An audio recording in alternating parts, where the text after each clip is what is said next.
think right now as we enter the Land of Dawn, we might see an interesting battle spell come out from Phoveus. I was expecting a Vengeance. Oh. Because usually, you need to go for that Vengeance if you are up against a 1-1 on the Phoveus in a losing lane like this. But it is not the Benedetta that he's up against, right? It is the Yuzong.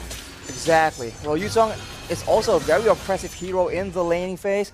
So we'll have to see that can Papadog actually get an advantage, and if he does have an advantage, right, it's still up to the rest of the team to enable, to try and catch out the players before the Phoveus in the hands of Papadog can actually make those crazy plays. So far though, slow laning phase, and it will all depend on, I think, the jungler. So far we've seen that both these teams like taking it easy all the way till number 4, but in this game, it's a bit more scrapping going on. Let's see, right now, Indonesia early on, already 1-1 actually winning out in the lane up against Clint right now, and Brad is actually able to get out. Wait! In the XP lane, it's a solo, it's a gank. It's a gank there, from 2v1, Taz. Erwin taken very low. That's the Inspire popped in. Brands looking for that kill onto Erwin. Will not be able to find it, but it's a lot of damage, and that pressure has been alleviated off the other members. Dreams gets caught. That's going to be the shadow kill to pick up another 1-for-1. This time, Argentina with their comfort picks are doing better. Argentina strikes back in the early game. Again, you can't take this team lightly. They are a serious contender in the tournament right now.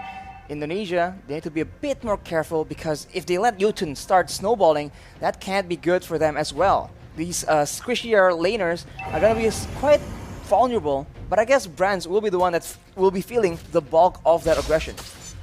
Indonesia, though, already first onto the neutral objective now. Picks it up. No contest from Argentina, as Jotun doesn't have that purple buff. Without the purple buff, Hayabusa is going to find it very difficult to contest or even to gank. So for Argentina, it does feel like their win condition is solely on getting the picks early on. They can't really go for the neutral objective control. Dreams there with a cheeky invade, looking for that steal. But Taz on this Demon Slayer Benedetta. I wonder if he's going to go damage or tank.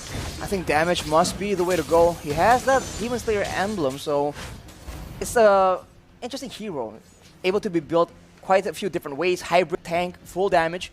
But right now, we keep talking about the lane management in game number 1. In game number 2 here, I think it's no different. Indonesia has so many wave clear tools to actually work around with. Psychots, Taz, as well as Hijime can all do that, but look at that aggression coming in, and they're not done yet. Jotun able to maneuver himself out of that position, but now he's going to get caught in the stun. Doesn't have the shadow kill to play with here to guide him as well, but a Luminal Blast forces Erwin to pop that circling eagle, leaving Jotun behind for Indonesia to take. Erwin trying to dish out damage back, but again, it's Indonesia that it really feels like Indonesia has Argentina's number in the rotation game. You can see how they can just have such a good read on Argentina. Because Dreams, he charged the Numenon Blast preemptively towards the top side, so they are a few steps ahead in these very messy skirmish engagements. And I think Taz is waiting. He's trying to try and steal that purple buff. Does he have backup though? That's the main question. He's all alone here. He's still looking for that retribution battle, but decides to back off, using Eye for an Eye to get out of the circling eagle. Meanwhile, in the XP lane, Hijime and Psychots finds a kill. That's the second kill over to Papadog, who's not having a blast on this Phoveus in that XP lane, Arashi. We mentioned it, up against the Yuzong. It's going to be really difficult to lane, especially with the ganks that's constantly just being placed by Indonesia. Not only are they having the Phoveus fall behind, they're having Psychots on the Yuzong, just absolutely wrecking it in that EXP lane. That can't be good as the Indonesians are pushing the aggression, and look at that. Real world manipulation popped in. Jotun looking for an opening as Hijime jumps back to the black shoes, but it's going to be caught by Jotun, who was very patiently waiting. Going to blast onto Civ and on towards Erwin as that's the crossbow attack opened up. Erwin taken low, still able to survive, but with Civ down, this means that not only is Indonesia winning in the XP lane, this 1-1 on the hands of Brands as well is ahead, which is not a good sign. Absolute disaster as far as the laning phase is concerned. And look at the babysit coming in, but on the other side of the map, That is Taz. I mean, Psychos just making a very aggressive play. It almost pays out in a kill. Unfortunately, not just yet. They're just pushing the tempo again and again. And Argentina, which lane are they supposed to make plays in? Because at every moment, they're getting out-rotated. And Indonesia is just in the bush, just waiting for them to walk in unsuspectingly. It's absolutely insane right now. 5-2. Mataz jump in all alone there. Looking for the purple buff, finds it and gets out. No punishment. It's actually going to be Indonesia who look for the collapse under the tier 2. Real world inflation popped in, but Psychos jumps to the Furious Dive now. In the midst of it all, Arrow going to be taken low, but Dreams is still alive with the help of Taz, who jumps in with the final blow. Looking for another kill right now as he jumps out, and he buys enough time for Brands to pick up that top side tier 1. They didn't lose a single member in that dive. If you thought Argentina completely out-macroed Slovenia yesterday, this is a bit of a repeat because Indonesia is absolutely leagues ahead from Argentina. Unfortunately, Dreams was not taken out, and due to him being so low, it baits the rest of the members of Argentina, and Indonesia were able to punish that. And while all that is happening, the fight began without Brands, and doing that, Brands just didn't stay still. Goes for objectives, goes for more farm. And we talked about the 1-1 having a good lane.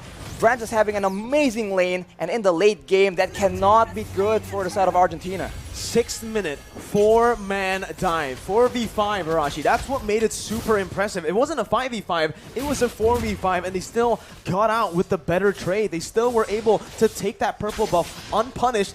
They were the ones actually punishing Argentina for stepping into their own jungle. They are treading the line so carefully. I mean, at any moment, any small misplay can lead to disaster in these very risky plays, but Indonesia is making it happen. That just shows, again, their skill and their class, and right now they are in the sides, in the wings, waiting opportunity. Side cuts always being so crafty in the positioning game, but look at that.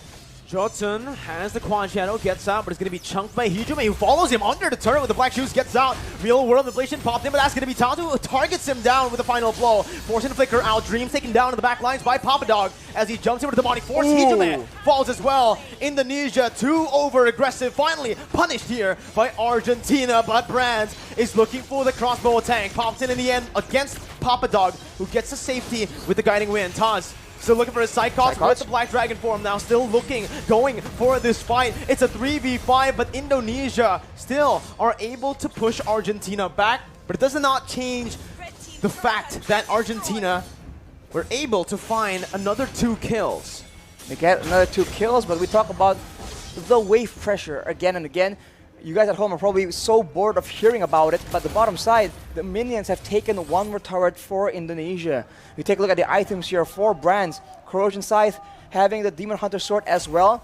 These thicker, tankier members on the side of Argentina are going to be suffering from that percentage HP damage from the Demon Hunter Sword, and it's only going to get worse from here on. That is 2 core items for 1-1. That's really not what Argentina won.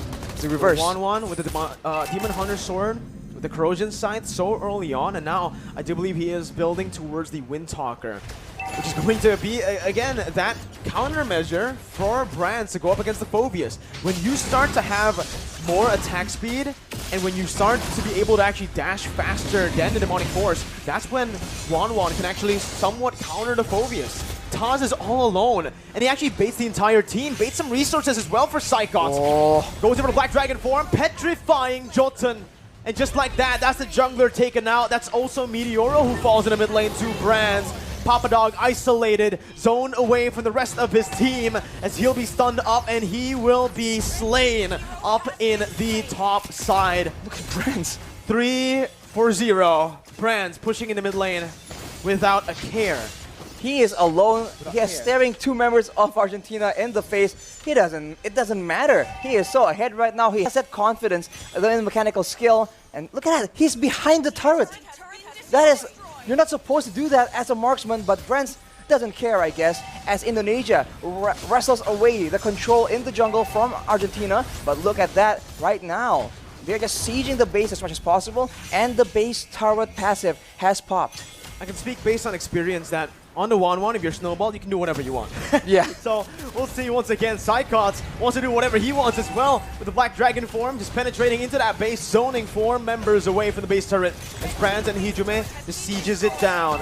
Taz now a little blade as the Numenal Blast cancelled out, but he flickers forward, getting the damage and the stun onto Meteoro, who's forced to flicker back out again. Taz now under the turret range, forced to back away. Shadow Kill popped in, won't be able to find enough damage to take anyone down. That's another resource, the real world manipulation by Meteoro to defend. 10 minutes in, Indonesia have cracked 1 base turret and are looking for the second in the mid lane.